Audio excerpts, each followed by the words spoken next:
Moinabad form హౌస్లో భగీరథ్తో పాటు 8 మంది ఉన్నారు.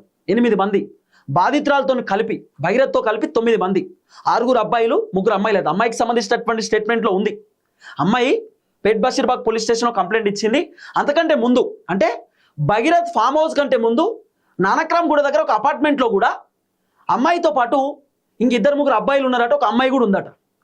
అంటే బాధితురాలకు ఎప్పుడైనా భగీరథ్ ఫోన్ చేసి మనం బయటికి పోదామా అని చెప్పి భగీరథ్ అడిగితే ఆ అమ్మాయి ఎప్పుడైనా కూడా నేను ఒంటరిగా రాను అని చెప్తుందట. నేను ఒంటరిగా రాను, ఎవరైనా ఉంటేనే వస్తా అని అమ్మాయి చెప్తే భగీరథ్ ఏం చేస్తాడు, వాళ్ళ దోస్తులు 2-3 అబ్బాయిలను పిలిచేటోడట, 1-2 అమ్మాయిలను పిలిచేటోడు. ఎందుకంటే అమ్మాయికి కూడా ధైర్యం వస్తుంది, నేను ఒక్కదాన్నే పోతానే, నాతో పాటు వీళ్ళు ఉన్నారు కదా అని చెప్పి అమ్మాయికి కూడా కొంత ధైర్యం కదా.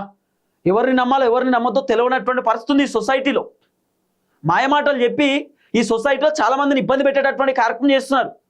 ఇప్పుడు ఉన్నటువంటి జనరేషన్లో ఫ్యామిలీ మెంబర్స్ని కూడా నమ్మేటటువంటి పరిస్థితి లేకుండా అయిపోయింది.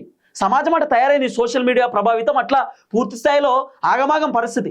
కాబట్టి బాధితురాలు కూడా బండి భగీరథ్ ఎప్పుడైనా బయటికి పోదామంటే కూడా యాక్సెప్ట్ చేయకపోయేదట. లేదు లేదు నువ్వు ఒక్కనివైతే నేను రాను, ఇంకెవరైనా ఉన్నారంటేనే వస్తా అంటే భగీరథ్ ఏం చేస్తాడు, వాళ్ళ దోస్తులకు ఫోన్ చేసేదట, ఒక అమ్మాయి 2 అమ్మాయిలను కూడా తీసుకొని వచ్చేదట. అప్పుడు ఆ అమ్మాయి భగీరథ్ ఒక్కడే కాదు వాళ్ళ దోస్తులు కూడా ఉన్నారు కదా అనేటటువంటి ఆలోచనతో బయటకు వచ్చేదట. నానక్రామ్ గూడ దగ్గర అపార్ట్మెంట్లో కూడా బండి సాయి భగీరథ్ అమ్మాయిని 2 రోజులు ఉండాలని చెప్పి బాగా ఇబ్బంది పెట్టిండట, ప్రెజర్ చేసిండు, ఫోర్స్ చేసిండట.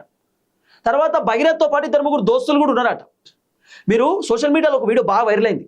ఆ అమ్మాయి సోఫాలో కూర్చున్నది, భగీరథ్ ఏమో వీడియో తీస్తున్నాడు. అది అపార్ట్మెంట్కి సంబంధించిన వీడియో అనేది వినబడుతున్నటువంటి ఒక అంశం. అయితే భగీరథ్తో పాటు వాళ్ళ ఫ్రెండ్స్ ఉన్నారు. ఇప్పుడు వాళ్ళ ఫ్రెండ్స్ని పోలీసులు అడుగుతున్నటువంటి మాట ఏంటంటే భగీరథ్ నిజంగా అమ్మాయిని ఎప్పుడైనా ఇబ్బంది పెట్టిండని భగీరథ్ ఒప్పుకున్నాడు. ఫామ్ హౌస్లో బలవంతం చేసిన అనేటటువంటి అంశం ఆల్రెడీ తేటతెల్లమైంది, మొత్తానికి ప్రూవ్ అయింది. భగీరథ్ కూడా ఎస్ అమ్మాయిని నిజంగా ఇబ్బంది పెట్టినా అని చెప్పి ఒప్పుకున్నాడు అనేది వినబడుతున్న వర్షన్.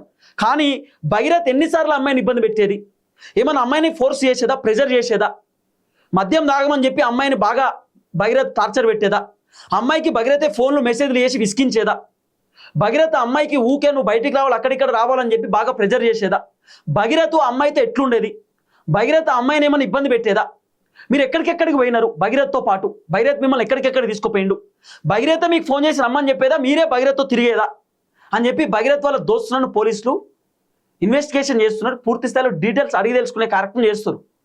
భగీరథ్ వాళ్ళ దోస్తులు కూడా భగీరథ్ గురించి పచ్చి నిజాలు చెప్పిరట, పచ్చి నిజాలు పోలీసులకు.